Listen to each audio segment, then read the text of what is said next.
Hey everybody, Black Ninja 797 here, and welcome back to another episode of Left 4 Dead 2 Myth Busting Mondays. And in today's video for the final myth, we're going to be testing to see if whether or not that the safe room door is actually weaker in comparison to a normal door when it comes to taking certain types of damage. So for example, if I were to stand behind the safe room door and have somebody else stand behind, like let's say a wooden door, in certain circumstances, does the wood door protect you better than the metal safe room door? If you guys end up enjoying today's video, please drop a like, subscribe if you are new, and if you have a myth of your very own that you'd like to have be featured in next week's episode, please by all means leave it here in the comments down below. But yeah guys, with all that being said, I hope you end up enjoying seeing this week's episode of Left 4 Dead 2 Myth Busting Mondays. Myth: can a chainsaw kill a tank faster than a minigun? Alrighty guys, the first myth is submitted in by Nuketown 2015.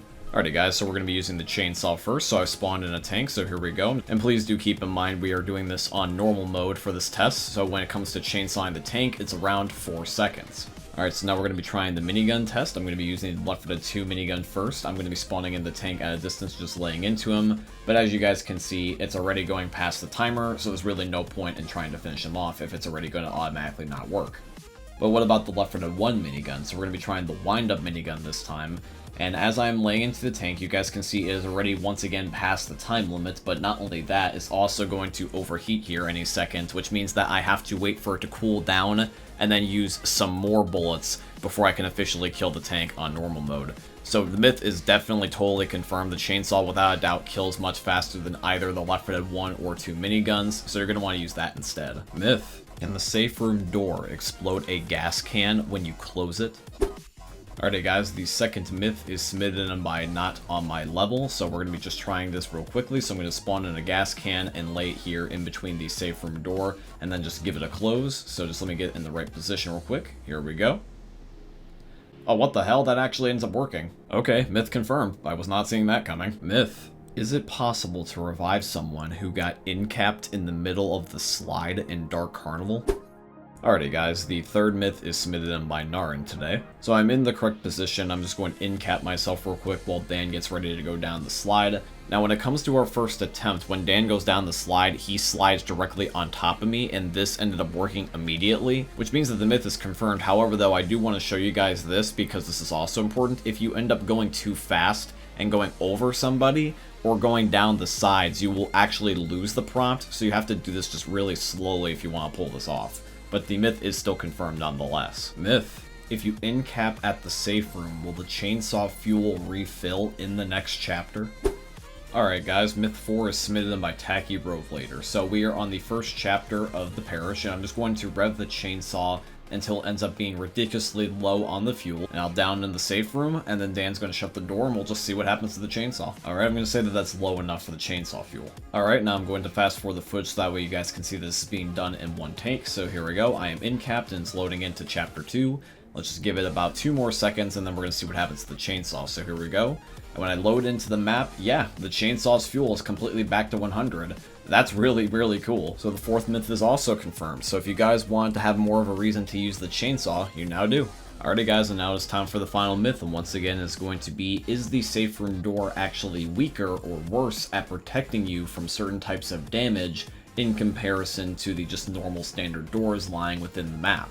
I am very curious to see if whether or not the safe room door is actually that safe. Let's put the final myth to the test. Myth: is the safe room door weaker at protecting you from incoming damage compared to regular doors? And for the last myth, this one is submitted in by Dan. Alright, so we've got a metal safe room door and a standard wood door. Now for the sake of this myth guys, we are also only testing bullets or incoming friendly fire damage. I know you guys sometimes like to take old myths and then put a new spin on them, so if you guys would like to submit this myth and just change bullets out for special infected, explosives, or something else, then by all means, please be my guest. Okay, so the first thing I want to point out with the safe room compared to the normal door is the little slit. Because with this slit, it means that I can immediately be able to shoot somebody behind it, in this case, Nick. However though, with the wooden door, a singular bullet cannot break the door and do damage to Rochelle.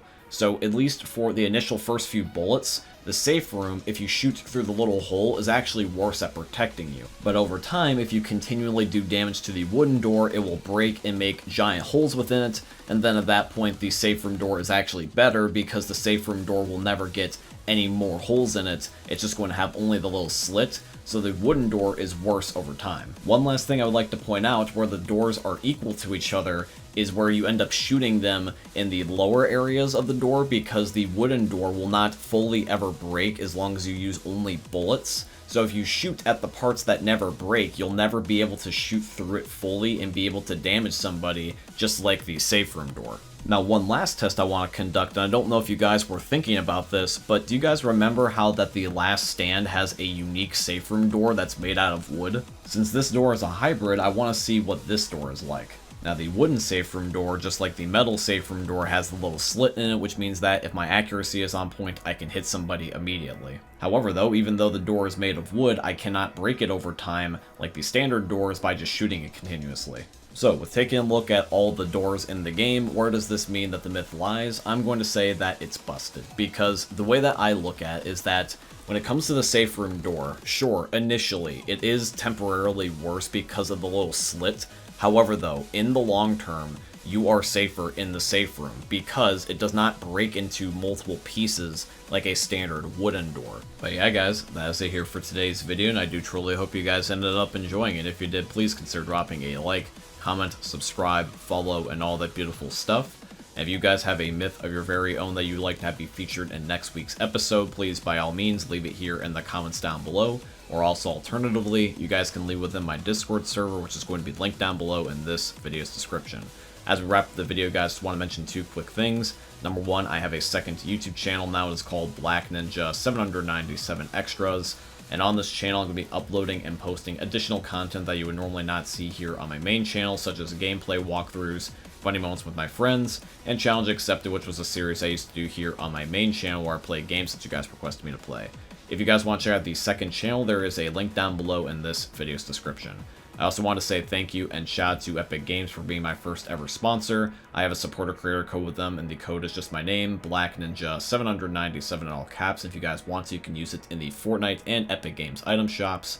Anybody that uses my code or has used it before in the past, I tremendously appreciate you. And yeah, guys, with all that being said, I hope you end up enjoying seeing another YouTube video from the most unique YouTubers are ever going to see. Thanks for watching, guys. I love all of you, and peace out. Hey, meme lords, Jesus here, and you better have enjoyed that video there by the eternal god Daddy Ninja. You should probably subscribe too, or the mighty Moab will come for your balls. If you enjoyed the video, you might like it too, and give me the memes. Flash, bang, boom!